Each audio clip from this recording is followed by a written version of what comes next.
If you love immersing yourself in nature, exploring pristine landscapes, hiking through the wilderness, then Yosemite National Park definitely needs to be on your bucket list.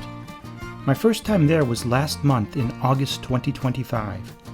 This national park is 1,200 square miles of rugged terrain in California, about a 4-hour drive east from San Francisco or San Jose. Located in the Sierra Nevada mountains, there is an area known as Yosemite Valley that is breathtaking and majestic.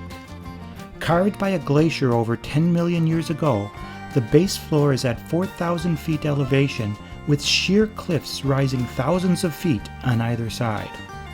This Google Earth view shows the remarkable landscape. Being so deep and high in the mountains, this area is far from the big cities of the west coast of California. Here, I superimposed a light pollution map that shows the Yosemite Park area is around Bortle Class 2, essentially the darkest skies I have ever experienced in my life. Yosemite is a huge park with only a few major roadways traversing it in any direction. Our plan was to camp there for 4 nights, 3 in the valley and 1 at another location higher in altitude. We entered the valley from the west taking Highway 120, but if you come up from the south on Highway 41, you would enter through a tunnel with a view all the way down the valley to the landmark Half Dome, which is a mountain peak 8,800 feet high and over 13 miles away. This is the view from the Tunnelview Overlook, which is perhaps the most iconic image of Yosemite Valley. Here is Half Dome in the distance. And these are other famous landmark natural features that line the valley. Of course, everyone wants to take a photo like this one, which is not so easy to do since there were literally 100 people or more crowding that overlook site trying to get a similar photo. Our intention on this trip was to do some camping at Curry Village in the valley. Here you can rent prefabricated tents or cabins, and they come with pretty nice shared bathroom and shower facilities. In addition, there are food stores, a craft beer bar, cafeteria-like food establishments, grills, pizza takeout, bike rentals, guest lounge, etc. It is not exactly glamorous camping, but very convenient nevertheless. This is our tent number 463, one of many in the row. Inside our messy tent there were 2 single beds and 1 double bed. We got lucky. Ours had an electricity outlet and even a heater, which we did not really need to use. The days were pleasantly warm and the nights were cool, but not cold here in the valley. Outside of each tent was a bear box for storage of food, cosmetics, soap, and anything else that was edible or fragrant. We were warned that leaving such things in your car or tent could prove to be dangerous, and there were signs all around the park warning drivers to be careful. And during our 4 days there, we did not see any bears, but other campers certainly did. On the day of our arrival, my brother and I drove up to Tunnelview, which I described earlier, and then Bridalveil Falls. After that, we checked in at Curry Village and unpacked to settle into our tent. During the heat of the dry summer, the water flow over these falls and throughout the park was rather minimal. I heard in the spring it is a torrent. But nevertheless, it was a beautiful sight, even accentuated by a rainbow near the bottom of the falls when the sun was just right. Oh, and yes, folded arms is one of my favorite poses.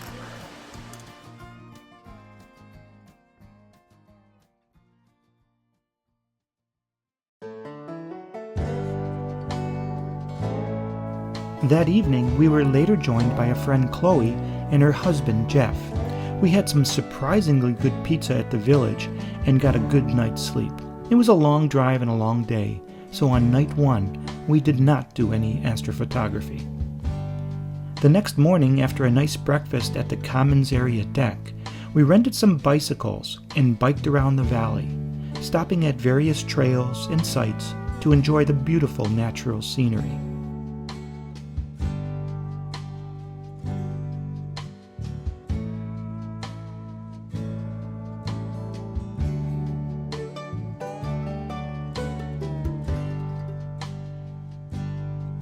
We also checked out the Ahwahnee Hotel in the valley, which was built in 1927 in a beautiful lodge style, as you can see in these photos.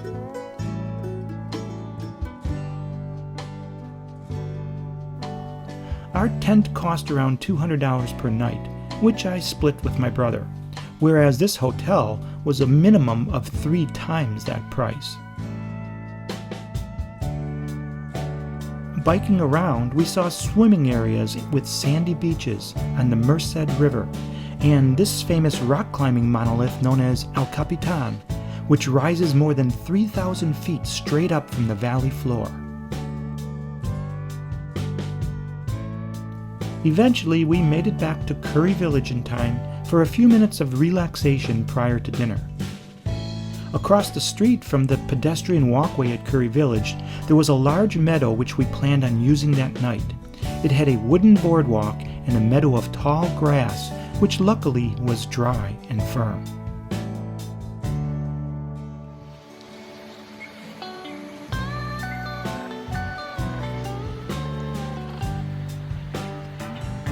After dinner and after dark, we gathered our equipment and headed out to the meadow.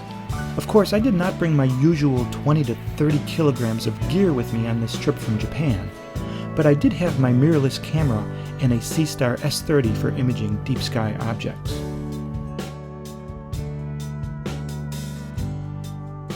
With people walking about, the deck was not stable enough for photography, so we set up our equipment in the grassy area near to the deck on the more stable ground. The night sky was indeed magnificent, with the Milky Way wider and brighter than I had ever seen it before, stretching from horizon to horizon, north to south.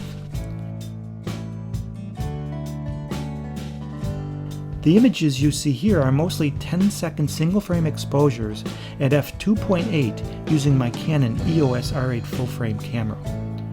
I'm showing here the original JPEG files from my Canon camera, in addition to processed versions that were generated using Graxpert for background removal and GIMP for image processing.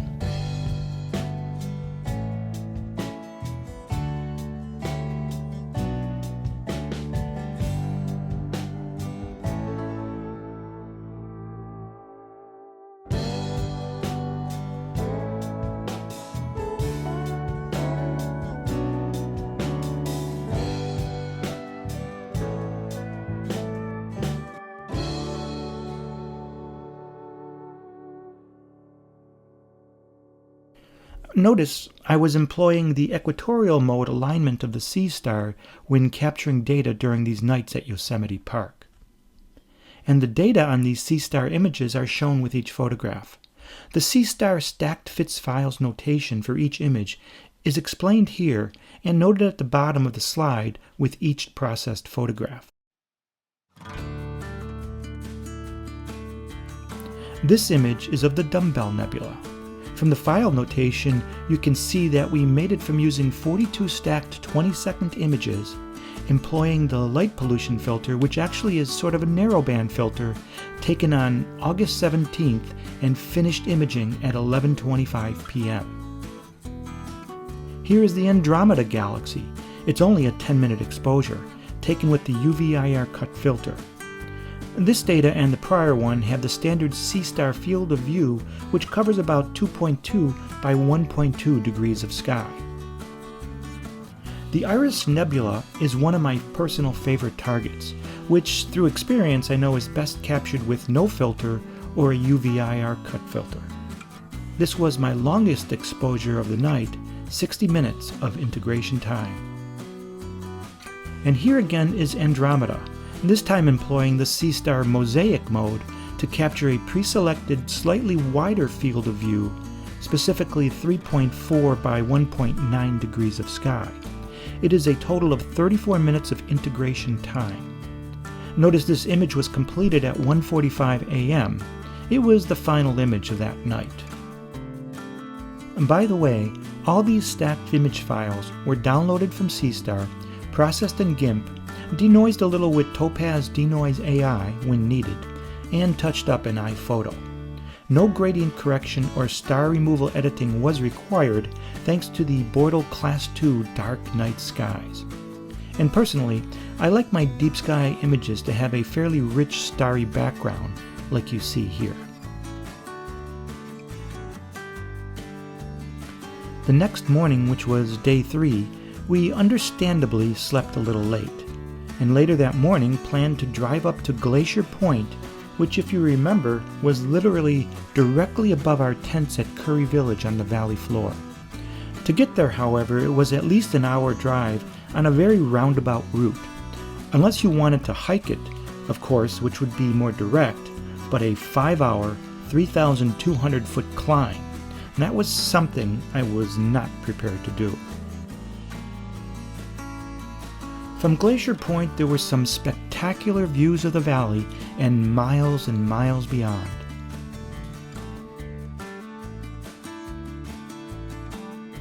Here is my brother Phil, the consummate photographer, getting some incredible landscape photographs. Did you notice the waterfall down there at the bottom?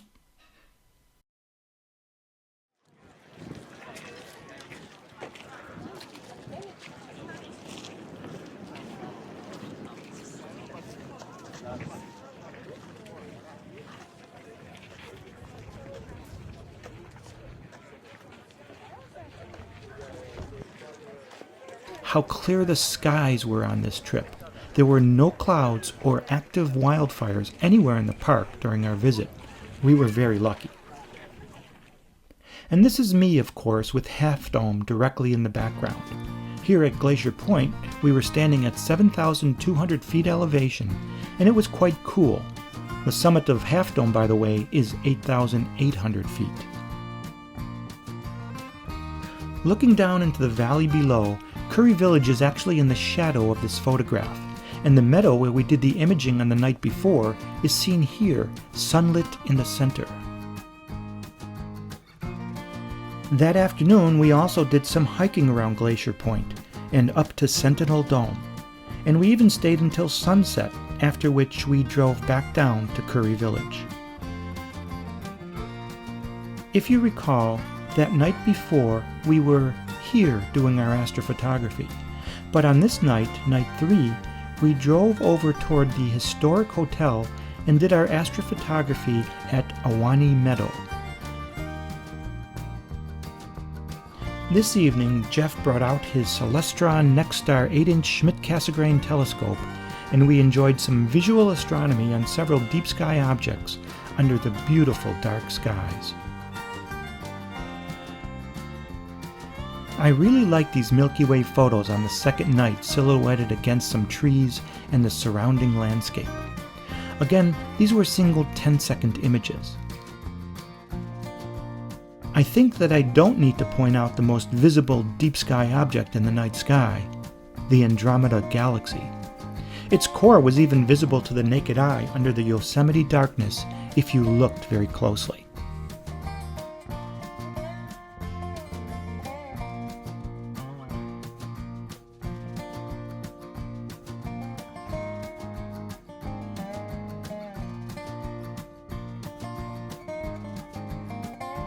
And as you probably noticed, we scheduled this trip at a time when the moon was not going to interfere with our 3 nights of imaging.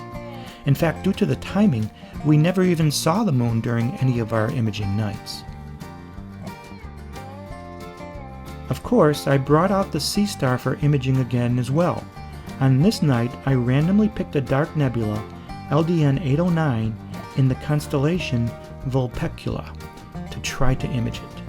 I don't think it was a good choice though, since it was kind of diffuse, but the star pattern and star colors in the photograph nevertheless are quite beautiful. Other than Andromeda, the only other galaxy that I imaged was the Fireworks Galaxy and its neighboring star cluster of NGC 6939. This is a 30-minute integrated image. I remember it took more than 10 times that amount of exposure time to get a decent image of this target back home with my 80mm ED scope, but that was under Bortle Class 7 to 8 skies in Yokohama. Again, we were out in the dark until about 3 a.m. that night. This was our last night in Curry Village. Of course, the next morning we slept in as well, had a late breakfast, and then packed up our equipment and camping supplies and left Yosemite Valley by 11 o'clock a.m. Our next destination for one final day and night in Yosemite was Meadows.